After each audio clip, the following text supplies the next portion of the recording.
Pak ఉగ్రమూకలపై operation Sindoor నిర్వహించిన తర్వాత ఇద్దరు వ్యక్తులు ఒక్కసారిగా తెరపైకి వచ్చారు. వారే భారత army colonel Sofia Qureshi, navy wing commander and helicopter pilot Vyomika Singh. Pak ఉగ్రస్థావరాల మీద దాడి ఘటన గురించి వీరు మీడియాకు వివరించారు. ఆపై ఎప్పటికప్పుడు ప్రెస్ మీట్ పెట్టి సమాచారం ఇస్తున్నారు. ప్రస్తుతం Sofiya Qureshi, navy wing commander పేరిట పలు ఎక్స్ ఖాతాలు వెలిశాయి. వ్యోమికా సింగ్, సోఫియా ఖురేషీ తాజా చిత్రాలతో ఈ అకౌంట్లు ఎక్స్లో దర్శనమిస్తున్నాయి. వాటికి బ్లూ టిక్ కూడా ఉండడంతో ఈ అకౌంట్లు నిజమనుకొని చాలా మంది ఫాలో అవ్వడం మొదలు పెడుతున్నారు. ఈ నేపథ్యంలో PIB ఫ్యాక్ట్ చెక్ స్పందించింది. అవి ఫేక్ అకౌంట్లుగా గుర్తించింది. ఇలాంటి నకిలీ ఖాతాల పట్ల అప్రమత్తంగా ఉండాలని పౌరులకు సూచిస్తూ ఎక్స్లో పోస్ట్ చేసింది.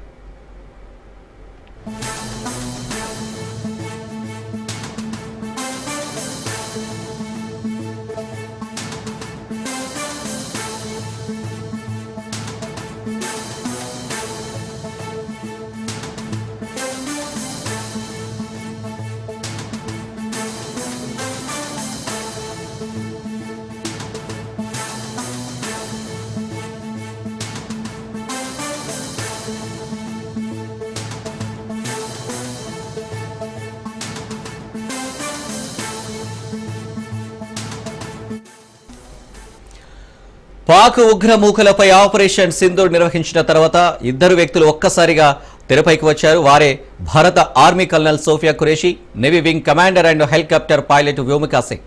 పాక్ ఉగ్రస్థావరాల మీద దాడి ఘటన గురించి వీరు మీడియాకు వివరించారు. ఆపై ఎప్పటికప్పటి ప్రెస్ మీట్లు పెట్టి సమాచారం ఇస్తున్నారు.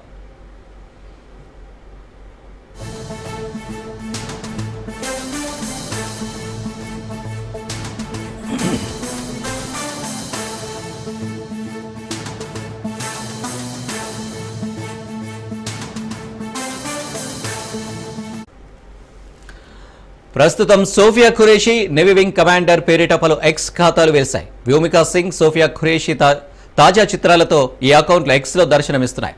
వాటికి బ్లూ టిక్ కూడా ఉండటంతో ఈ అకౌంట్లు నిజమనుకొని చాలా మంది ఫాలో అవ్వడం మొదలు పెడుతున్నారు. ఈ నేపథ్యంలో PIB ఫ్యాక్ట్ చెక్ స్పందించింది. అవి ఫేక్ అకౌంట్లుగా గుర్తించింది. ఇలాంటి నకిలీ ఖాతాల పట్ల అప్రమత్తంగా ఉండాలని పౌరులకు సూచిస్తూ ఎక్స్లో పోస్టు చేసింది.